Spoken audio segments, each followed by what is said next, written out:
Hello, welcome back to Learn Economy. Today we are going to discuss the optimization methods for economic analysis. Let's have a look onto the same. Coming to what is called the optimization methods, we could find that these are a set of mathematical methods or mathematical tools. So these mathematical methods will be helping us to have something called the best possible outcome when you are given some constraints and objectives. So you might be having something called objectives when it comes to various policies, isn't it? So objectives or goals would be there, and your intention is to attain those objectives. But unfortunately, you will be able to see that there would be certain barriers for you to attain those objectives, which would be actually preventing you from attaining the objectives. So you have to be very realistic, very much realistic, so that you will be trying to attain your objectives in the presence of the constraint. So this is what is happening in some mathematical modeling techniques as well. So we will be trying to look on to the attainment of objectives in the presence of the constraints. So how can we arrive at this particular kind of idea? So we do have a couple of methods that will be helping us to arrive at the best possible outcome in the presence of constraint. So let's have a look on to the same. The first popular method that we have over here is called linear programming method. So what happens here is that we will definitely have a set of objectives or one particular objective here. So just take a single objective here. So in this scenario, what happens is that as far as linear programming method is concerned, our intention is to attain the best possible outcome. Okay. So in this scenario, we try to find some linear kind of relationship among the variables. So among variables or between variables, we try to attain what is called a linear relationship. Okay. Now, then in the presence of the constraint, we try to arrive at the best possible outcome. So this particular method is very popular. This is being used in the arena of allocation of resources, planning regarding production, minimization of cost, etc. So linear programming can be used in the arena of maximization problems, maximization, as well as this is being used for minimization problems. Okay. So in both in the scenario maximization problems and minimization problems, we will be using linear programming. So when it comes to utility and all, you will be trying to maximize it, isn't it? In the presence of your budget constraint and all. But when it comes to something called cost or loss or something, you will try to minimize this. This is what is happening. Again, in the presence of some constraints. The next type of optimization method that we have in economic analysis is called nonlinear programming. So what is so special about nonlinear programming? When it comes to nonlinear programming, this will involve certain models where there exists some variables, and the peculiar feature of nonlinear programming is that there exists some nonlinear relationship between or among the variables. Okay. So you could find that when it comes to reality, you won't be able to find a linear relationship between the variables every time.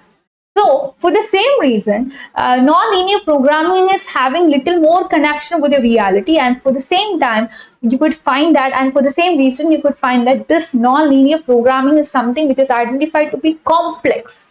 So it will be capturing all those complex economic problems, and which will be having more and more connection with the realistic situations. Okay. Now, we do have another type of optimization method to be discussed over here. This is called dynamic programming. So what is so special about dynamic programming? So here, what we do is that we consider something called a complex issue. Okay. So just consider that we are having a complex issue. We could find that this issue is so complex, and it will be very difficult to deal with this complex issue when we consider it as a totality. So what you do is that rather than considering this issue as a whole, so rather than doing this as a whole, what you do is that you will be splitting this complex issue into some simple sub issues. simple sub issues or sub problems. Okay, so now what you do is that you will be sequentially analyzing each and every simple sub problems to find the optimal solution. So this is one of the best method to have, because this will not be making you to have a burden of complexity. What you do is that you will be breaking this complex issue into small simple sub issues, and you will be dealing with these sub issues in a sequential manner. Now you arrive at the optimal solution to each of these sub issue. Okay, so coming to the application of this dynamic programming method, you can have it in various models that deals with growth, various decisions regarding investment, some decision regarding control based aspect, especially when it comes to optimal control based problems. You can use this dynamic programming method. So that is it all about the dynamic programming method for economic analysis. The next optimization method that we can have in this context is called convex optimization method. So what is so special about convex optimization method? As in the case of every other optimization method, here also you do have some objective function. Now the speciality here is that this objective function is actually combined with something called convex constraints. So the constraints that we have over here would be convex. Okay, so for the same reason, we could have some complexity coming here. We can have this in the game theory based application. We can have this in financial economics. We can have this in microeconomic modeling. And we think and we could find that convex optimization method will be helping us to arrive at some best outcome in an efficient manner and in an effective manner. So this is one of the effective kind of method that we can use to have the optimization scenario here. The next important type of optimization method that we have is called quadratic programming. When it comes to quadratic programming, what happens is that this is a kind of optimization method where quadratic objective functions would be there. So the objective function would be quadratic. Objective function here would be quadratic. But when it comes to, okay, this is quadratic and quadratic. And when it comes to the constraint, which would be the barriers, the constraint would be linear. So this is a combination that happens usually. For the same reason, you can have this particular type of objective function constraint combination could be used in something called financial market, where you go for portfolio optimization. So you might be having a portfolio. So you in your portfolio there would be a set of assets, isn't it? So to optimize this set of assets, you might be going for what is called a quadratic program.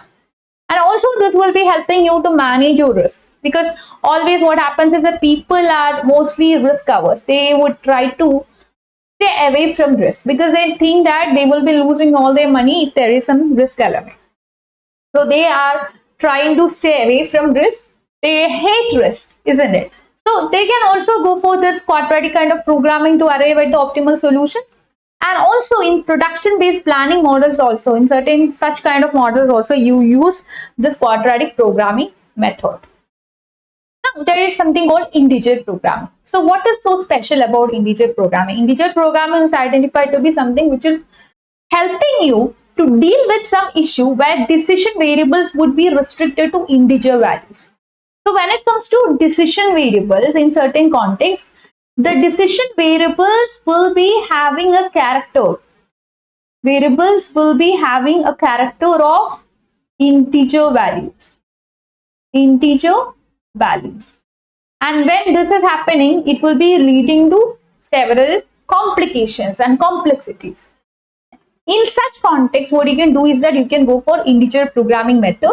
For the same reason, it has got so much of applications. So it is being used in many contexts in multiple scenarios. You could find that this can be used in a particular context where production is scheduling. It could be used when there is something called capital budgeting decision. So when it comes to capital budgeting decision, you need to consider both the capital receipts and capital expenditure, isn't it? Capital receipts as well as capital expenditure should be taken. Capital expenditure should be taken. So the decision regarding this would also be coming under the integer programming, or else you can use integer programming to have a proper capital budgeting decision. Okay. Next is something little more complicated, because we are living in a world where there is uncertainty. So what is so special about uncertainty? So you know that your future is unpredictable, isn't it? Though you make some little predictions which might appear to be a right thing when it comes to actual reality, you won't be able to predict future with 100% accuracy, isn't it? So there is something called uncertainty that is existing, and this more uncertainty scenario will be leading to more risk element also in your future. So coming to stochastic programming, what happens is that this uncertainty part in your decision making context is being taken here. So we give some probability based constraint. We call it as probabilistic constraints, and also we give some random variables. On the basis of these, we will be going for the optimization method called stochastic programming. Okay, so here what happens is that you will be able to arrive at the best possible solution in the presence of constraints. So for the same reason, we use this particular method in the presence of uncertainty. So wherever we feel that uncertainty is there, you can actually use this particular method. So that is the main reason why you have it, especially when it comes to decisions regarding investment is concerned. So we can have this particular method to be used when there is something called supply chain management. Also, when it comes to the assessment of risk and all, you can use this stochastic programming methods, and you can arrive at the optimal decision when you use the right combination of constraints also. Now, the next particular optimization method that we have here is called constraint satisfaction problems. So what does it mean by this? So here your intention again is to have your optimal outcome, isn't it? So definitely this too happens in the presence of constraint. So definitely presence of constraints is something that you have to consider.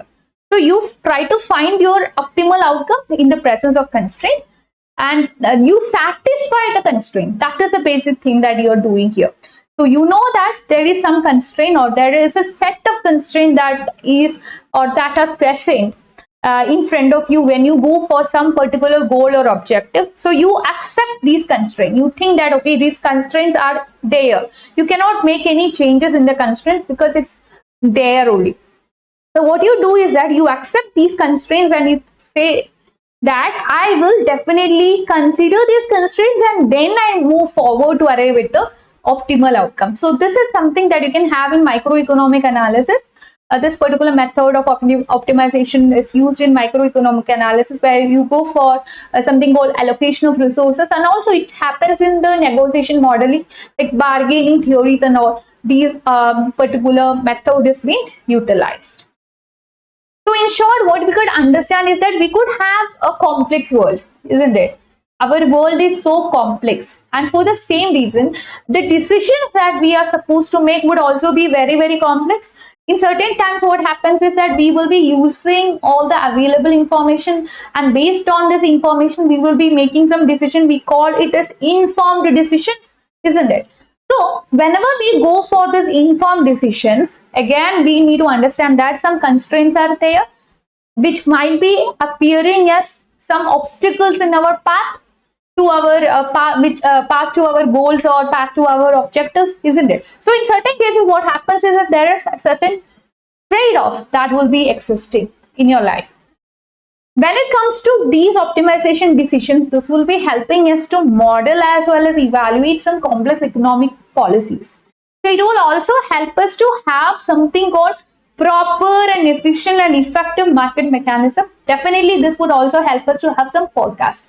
So here also you will make use of already existing information, and the kind of decision that you will be arriving at in this context would be little more accurate. I'm not saying that it is 100% accurate, but accuracy element can be increased, and for the same reason we could ensure that there is more efficiency. But still you cannot ensure that there is 100% efficiency, but comparatively more efficiency would be happening, because you are considering something from the constraint region as well. You are, in that sense, we are moving closer and closer to the reality when it comes to your modeling. Okay, so that is it all about today.